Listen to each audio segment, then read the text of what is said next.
Good morning, students. Today we will discuss about the conclusions of the monohybrid cross. We have discussed in the last session monohybrid cross discussed. Now the conclusions which comes from the monohybrid cross we will discuss of them. They bring the two conclusions. First conclusion is that gametes bring something from the parents which makes a character appear in the next generation. This something was called by the Mendel a factor. The inherited characters are thus determined by several unit factors. इसका क्या मतलब हुआ कि gamete जो होते हैं वो अपने पेरेंट्स से कुछ चीज़ लेके आते हैं. जो चीज़ समथिंग जो लेके आ रहे हैं उसको फैक्टर बोलते हैं और वो फैक्टर जो है उस करेक्टर को अपीयर करते हैं नेक्स्ट जनरेशन में. तो इसको मेंडल ने जो ये फैक्टर जो थे जिसकी वजह से नेक्स्ट जनरेशन में करेक्टर अपीयर होता है, मेंडल ने उसको क्या बोला? Factor, unit factor. Number 2, there are pair of unit factors for each character. उसने ये भी बोला कि हर एक करेक्टर के लिए दो जो है एक पेयर ऑफ यूनिट फैक्टर्स होता है. जैसे कि करेक्टर है हाइट, हाइट क्या है? एक करेक्टर है तो उसके दो फैक्टर होंगे, एक टॉलनेस होगी, एक ड्वार्फनेस होगी.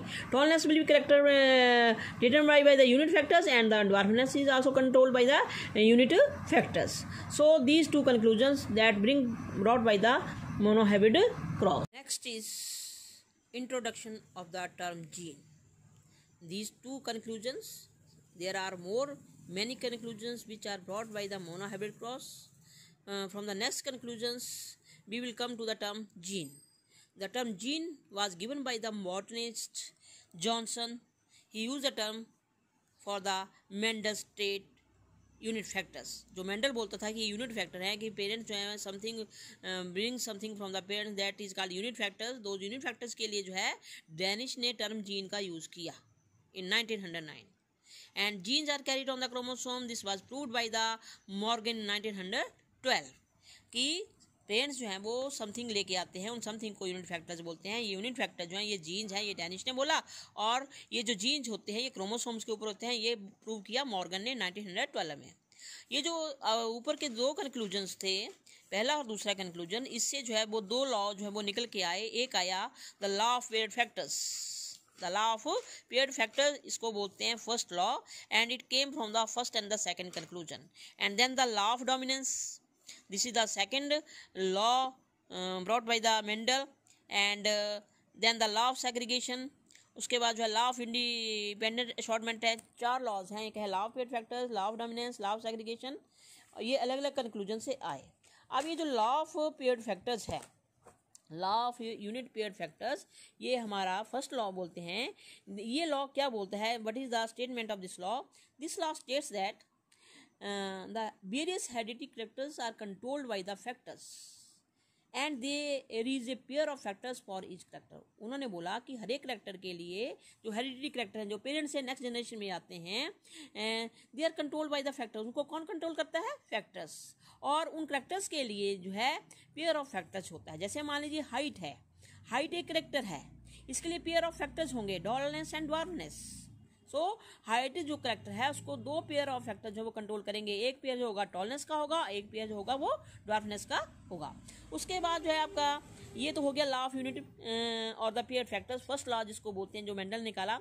ये दो लॉ से जो हमारा कंक्लूजन आ गया. अब हमारे पास थर्ड कंक्लूजन जो आया था मोनोहाइब्रिड क्रॉस से, that is certain factors do not express their characters in the individuals. Certain factors do not express their characters in the individuals, but such factors do not change and may express in the later generation. इससे क्या prove हो रहा है कि कुछ factor जो होते हैं वो अपने आप को एक्सप्रेस नहीं करते हैं. They do not express their characters, अपने कैरेक्टर को एक्सप्रेस नहीं करते हैं इंडिविजुअल में. मगर ये नहीं होता है कि वो डिसअपीयर हो गए. They express themselves in the later generation. जैसे कि आपने देखा कि मोनोहाइब्रिड क्रॉस में आपने देखा कि टॉलनेस वाला फैक्टर जो वो फर्स्ट जनरेशन में तो एक्सप्रेस हो गया, मगर ड्वार्फ वाला फैक्टर जो वो एक्सप्रेस नहीं हुआ. तो जब नेक्स्ट जनरेशन आई, F2 जनरेशन आई, तो वहां पे टॉलनेस वाला भी एक्सप्रेस हो गया और ड्वार्फनेस वाला भी एक्सप्रेस हो गया. इससे क्या हुआ? इससे जो है हमारे पास आ गया लॉ ऑफ डोमिनेंस, कि जो फैक्टर डोमिनेंट होता है वो अपने आप को एक्सप्रेस कर लेता है और जो फैक्टर जो रिसेसिव होता है वो अपने आप को एक्सप्रेस नहीं करता है. ये हमारा सेकेंड लॉ आ गया. अब हमारे पास कंक्लूजन नंबर 4 आ गया. इस कंक्लूजन से उन्होंने लॉ ऑफ सेग्रीगेशन निकाला.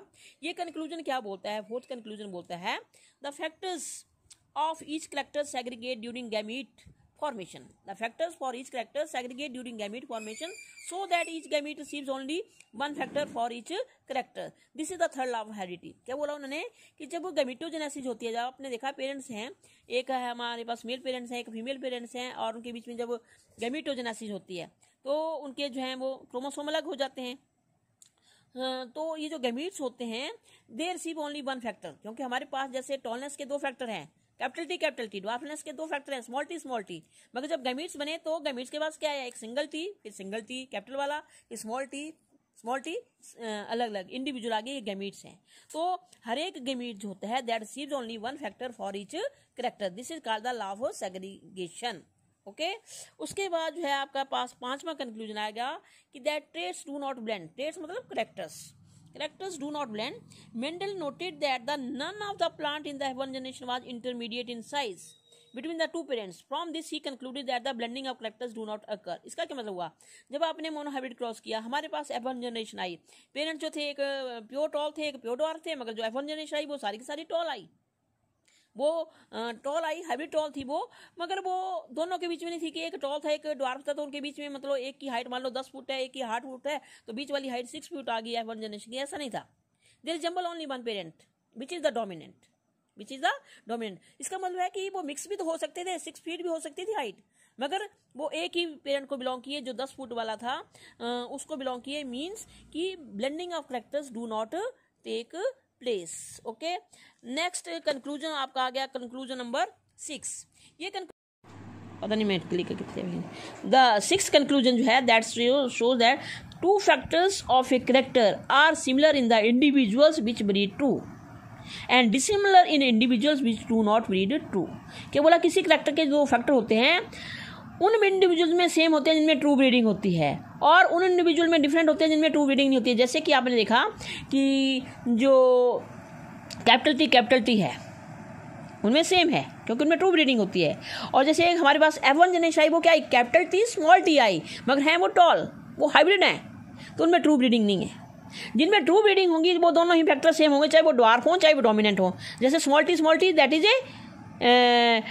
वो उसमें ट्रू ब्रीडिंग होगी, कैपिटल टी उसमें भी ट्रू ब्रीडिंग होगी, मगर कैपिटल टी स्मॉल टी में जो है वो ट्रू ब्रीडिंग नहीं होगी। So two factors of a character are similar in the individuals which breed true and dissimilar in the individuals which do not breed true. Okay, now the last conclusion that is Mendel also noted that the observed or the expressed ratio of 3:1 of dominant to recessive traits was actually a hidden ratio of 1:2:1 of the pure dominant, hybrid dominant and the pure recessive.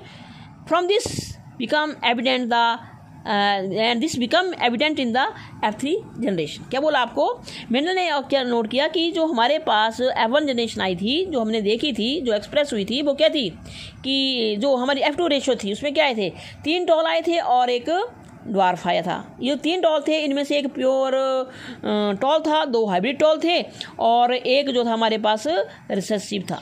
तो ये जो 3:1 ratio है ये actually 1:2:1 की ratio है, ये hidden ratio है। Actually सामने तो हमें 3:1 की रेशो दिख रही है, अगर हम इसके जेनेटिकली जब देखेंगे तो ये होती है हिडन रेशो 1:2:1। और ये कहाँ पे जाकर हमें जो है पता चलता है इसके बारे में, ये हमें 3rd जनरेशन में पता चलता है। ओके, तो ये कंक्लूजन थे। उन कंक्लूजन से उसने law of unit factors, law of dominance, law of segregation उसने कंक्लूड किए। उसके बाद जो हम आपको लॉ ऑफ इंडिपेंडेंट शॉर्टहैंड बताएंगे वो थोड़ा आगे बताएंगे। यहाँ पे मैं कुछ आपको टर्म्स बताना चाहती हूँ। मेंडल्स मोनोहाइब्रिड और फिनोटिपिक रेशो, हम यहाँ पर बोलेंगे, एक टर्म आएगी आपसे, क्वेश्चन भी आता है एग्जाम में कि what is Mendel's monohybrid phenotypic ratio. The observed और the express ratio of dominant phenotypes to recessive phenotypes, that means 3:1 for the F2 generation arrived at the monohybrid cross between the two parents homozygous for both the alternatives of a character is called phenotypic ratio or Mendel's monohybrid phenotypic ratio। क्या बोला आपको, the observed of the express ratio of the dominant phenotypes to the recessive। जो आपकी F2 generation आई थी वहाँ पे क्या थे, 3 टॉल एक ड्वार्फ, 3 टॉल एक ड्वार्फ। ये क्या है, मेंडल्स फिनोटाइपिक रेशियो है, दैट इज 3:1। ठीक है, ये किसके कैसे अराइव होती है, कैसे मिलती है, जब जो पेरेंट्स हैं और वो जो हैं होमोजाइगस हैं, means capital T small T हैं, एक जैसे हैं उनके जीन जो है, उनके फैक्टर जो वो सेम हैं, चाहे वो डोमिनेंट हैं चाहे रिसेसिव हैं, but they are same, homozygous हैं. सो दिस रेशियो जो है that is reached by the monohybrid cross between the two parents homozygous for both the alternatives of a character and it is called phenotypic ratio. Question आएगा exam में कि Mendel की phenotypic ratio क्या है monohybrid cross की F2 generation में, तो आप क्या बोलेंगे 3:1. फिनोटाइपिक होती है जो सामने दिख रही है, एक्चुअली ये थी क्या 1:2:1 थी, वो जीनोटाइपिक रेशियो है. फिनोटाइपिक रेशियो जो है दैट इज 3:1. ओके. उसके बाद आपके यहाँ पे दो टर्म्स और आपको आएंगी, एक मैं बोल रही हूँ जीनोटाइप और एक मैं बोल रही हूँ आपको phenotype. So what is genotype? The allelic pair of A gene of a character, किसी कैरेक्टर का जो अलील हैं, जो फैक्टर्स हैं, जो पेयर ऑफ फैक्टर्स हैं, उनको हम क्या बोलते हैं? उनको हम बोलते हैं जीनोटाइप्स. क्या बोलते हैं उनको? Genotype. The allelic pairs of a genes of a character और a genotypic makeup of a character is called genotype. जो हम कैपिटल टी लिख रहे हैं, जो हम स्मॉल टी लिख रहे हैं, ये जीनोटाइप्स हैं. क्या है ये? जीनोटाइप. ये जीन्स शो हो रहे हैं, जैसे कि कैपिटल टी स्मॉल टी या स्मॉल टी जो है ये जीनोटाइप्स हैं. ठीक है. इस तरह फिनोटाइप है. फिनोटाइप क्या होता है? डिस्क्रिप्टिव टर्म होती है. जैसे हम टॉल है तो उसको हम कैपिटल टी नहीं बोलेंगे, उसको क्या बोलेंगे? टॉल बोल देंगे. या जो ड्वार्फ है स्मॉल टी उसको स्मॉल टी नहीं बोलेंगे, उसको क्या बोलेंगे? ड्वार्फ बोल देंगे. डिस्क्रिप्टिव टर्म जैसे कि टॉल और ड्वार्फ जो है दैट इज कॉल्ड फिनोटाइप. और expression of the observable characters of the organism is called the phenotype. अब यहाँ पे लास्ट एक टॉपिक और मैं आपको करवाना चाहूँगी, that is a Punnett square. जब हम क्रॉस करते हैं एक स्क्वायर बनता है. ये तो आपने सिंपल मोनोहाइब्रिड क्रॉस किया, जहाँ पर हम जो है दो कैरेक्टर्स का इनहेरिटेंस स्टडी करेंगे तो वहाँ पे बड़ा स्क्वायर बनता है, बहुत सारी ऑब्जर्वेबल रेशियो बनती है, उसको पुनेट स्क्वायर बोलते हैं. जो पुनेट स्क्वायर है predicting the result of the genetic cross, किसी जेनेटिक क्रॉस का जो है रिजल्ट को शो करने के लिए जो स्क्वायर बनता है उसको बोलते हैं पुनेट स्क्वायर. ये क्या होता है? If the genotype of the parents are known, the genotypes of their offspring can be easily predicted. अगर हमें पेरेंट्स के जीनोटाइप्स का पता है कि ये जो पेरेंट्स थे इनके जो जीनोटाइप्स थे कैपिटल टी स्मॉल टी थे, तो हम बता सकते हैं कि जो उनकी जनरेशन आएगी नेक्स्ट उसके जीनोटाइप्स क्या होंगे. बता सकते हैं ना. जैसे आपने मोनोहाइब्रिड क्रॉस में देखा कैपिटल टी था, स्मॉल टी था, हमने गैमेटोजेनेसिस की, फिर एबोर्जेनेसिस आ गई, वहाँ पे हमारे पास 4 टाइप के इंडिविजुअल आए, तो वो तो उनके बच्चे ही हैं, उनके ऑफस्प्रिंग्स हैं, उनके जीनोटाइप्स को हम शो कर सकते हैं ना. So if the genotypes of parents are known, the genotypes of their offspring can be easily predicted with the help of a chart called Punnett square. This was given by the English geneticist Reginald Crundall Punnett in 1875 to 1967. Once the gametes are produced, एक बार जब gametes बन जाते हैं, those possible gametes are written on the two sides, usually the top row and the left columns. आप देखेंगे वो square बनाएंगे हम वहाँ पर, तो उनको ऐसे लिखे जाते हैं. ये देख रहे हैं आप यहाँ पर, ये गैमीट्स जो हैं, एक गैमीट से मान लीजिए मेल गैमीट्स हैं, फीमेल गैमीट्स हैं, तो मेल गैमीट्स यहाँ पे लिख दिए, फीमेल यहाँ पे लिख दिए, चाहे फीमेल यहाँ पे लिख दो चाहे मेल यहाँ पे लिख दो. इस तरह से एक जो है टॉप राइट साइड पे लिखे जाते हैं, एक जो है वर्टिकल साइड में लेफ्ट में लिखे जाते हैं, और इस तरह से उनको क्रॉस किया जाता है. तो क्रॉस करके जो है उनका स्क्वायर बन जाता है, जिसको बोलते हैं पुनेट स्क्वायर.